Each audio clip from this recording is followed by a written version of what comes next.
had to say, shall we? All right, y'all. Great job. Great job. We did a lot of great. First things first, before we get into this, I never want to see this much of Stephanie White's arms ever again. Right there, that's passive aggression, pro basketball style. Stephanie White just beat the Vegas Aces without Aya Wilson on the floor, and instead of praising her team, she's throwing shade at the very player who sold out arenas all year. That wasn't a locker room pep talk, it was a message. And even from miles away, Caitlin Clark heard it loud and clear. Keep it a buck. Stephanie, put the blazer on, put a t-shirt on, put a long sleeve shirt. You don't see me walking around in guinea tees in front of the camera, do you? Let's hear what she's got to say. All right, y'all. Great job. Great job. We did a lot of great things. I'm sure this has to be 7. That's the number of turnovers Caitlin Clark had this season low. And White wasted no time bringing it up. Take care of the ball. Give yourself a chance, she said. But read between the lines. That wasn't a coaching tip. That was a message. Stephanie White, notes in hand, made sure she hit every point that made her franchise player look bad. Here's the kicker. The Fever just beat an Aces team without Aya Wilson, who Becky Hammon sat to keep her fresh for the playoffs. So Indiana wins against a shorthanded team, and somehow that turns into proof they don't need their own star? White grabbed that gift-wrapped storyline and ran with it, straight to the podium, throwing shade at the rookie who put her franchise back on the map. All right, folks, that's my bad. The Indiana Fever played yesterday as well. The Indiana Fever went up against the Asia Wilson-less Las Vegas Aces. So you have the Indiana Fever without Caitlin Clark. You have the Las Vegas Aces without Asia Wilson. I see some people cheering and doing backflips because the Indiana Fever beat the Las Vegas Aces without Asia. Look at how this story got built from scratch.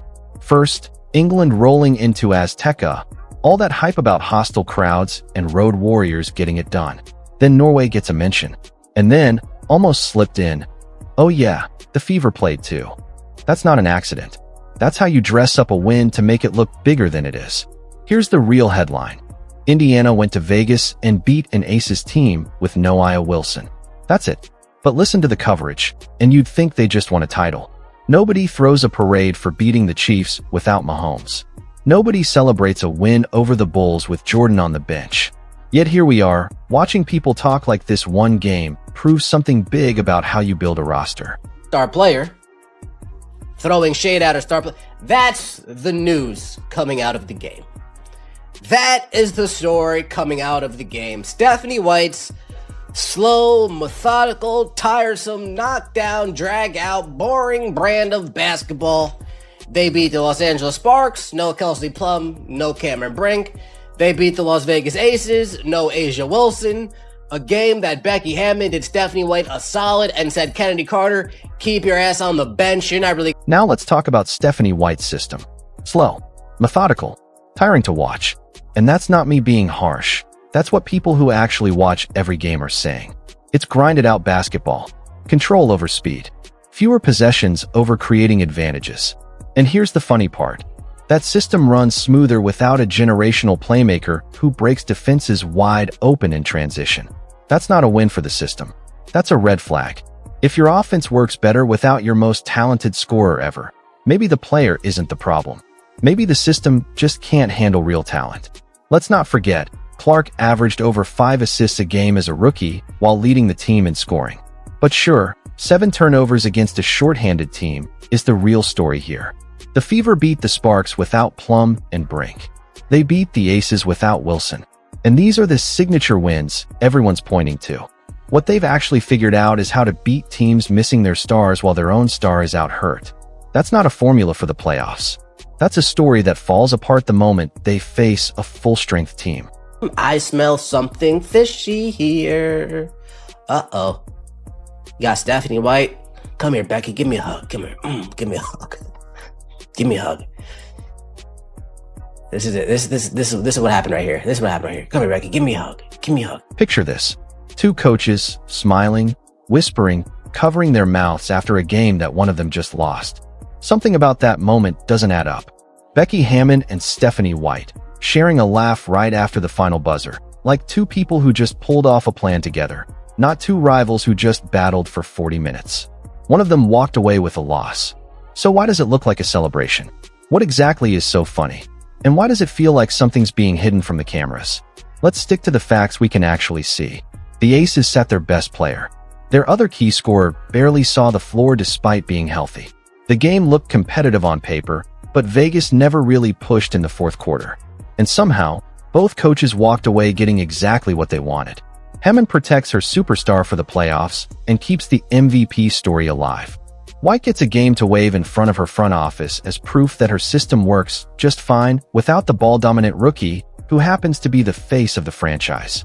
Then, right in the middle of the broadcast, they threw up a graphic that lit the internet on fire. With their star rookie on the floor this season, the Fever sit at 17-13. Without her, they're 18-15. Point differential with her on the court, +3. Without her, dead even. And just like that, television panels are seriously debating whether this team is better without the very player who put them on the map. Let's break down why that stat means almost nothing. Sample size, for starters. Every game she's missed includes preseason tune-ups, early blowouts against the league's weakest teams, and now a win over an opponent playing without their own superstar. Meanwhile, every game she's played includes the brutal stretch where she was still learning the pro game while veterans lined up to physically test the new kid who stole all the attention. Context matters, but context doesn't trend on social media. So instead we get shallow comparisons dressed up as hard evidence. The defense looks sharper without her, they say. The ball moves better, they say. Assists are spread around more evenly, they say. All of that might technically show up in a tiny sample. And none of it answers the real question. Would you rather have a team that plays clean defense and exits in round one, or a team built around a generational talent who can actually go all the way? Now go back and really listen to what that locker room speech was actually saying.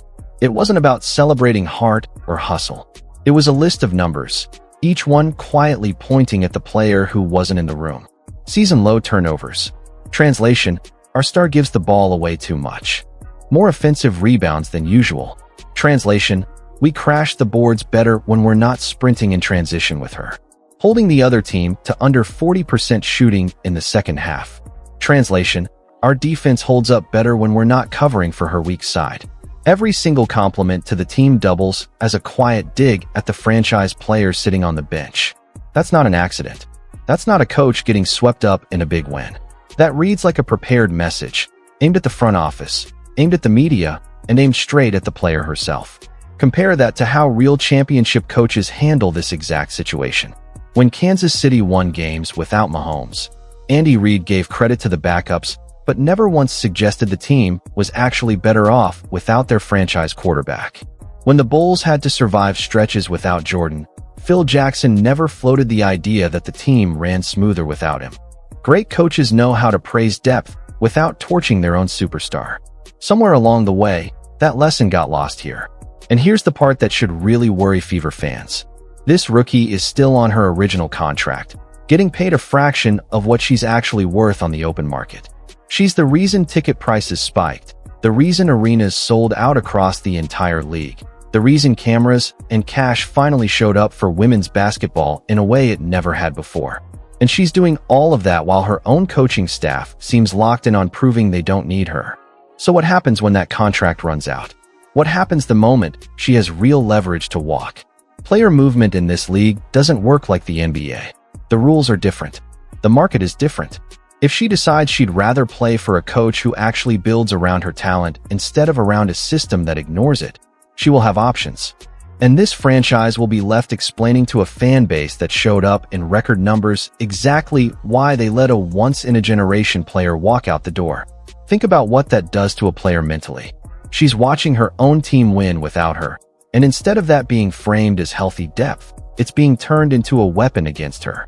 She hears her coach highlighting the exact stats where she's supposed to be the problem.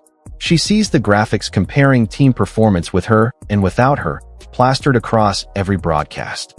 And she's still expected to come back from injury fired up and ready to fully commit to a system that clearly isn't built to showcase what she does best. This is exactly how locker rooms fracture. This is exactly how resentment creeps in. You don't build a winning culture by turning your best player into a problem to be managed instead of a weapon to be unleashed. And you definitely don't build anything sustainable by valuing a coaching philosophy over the very talent that wins games. Add in the hug between these two coaches afterward, and there's another layer worth noticing.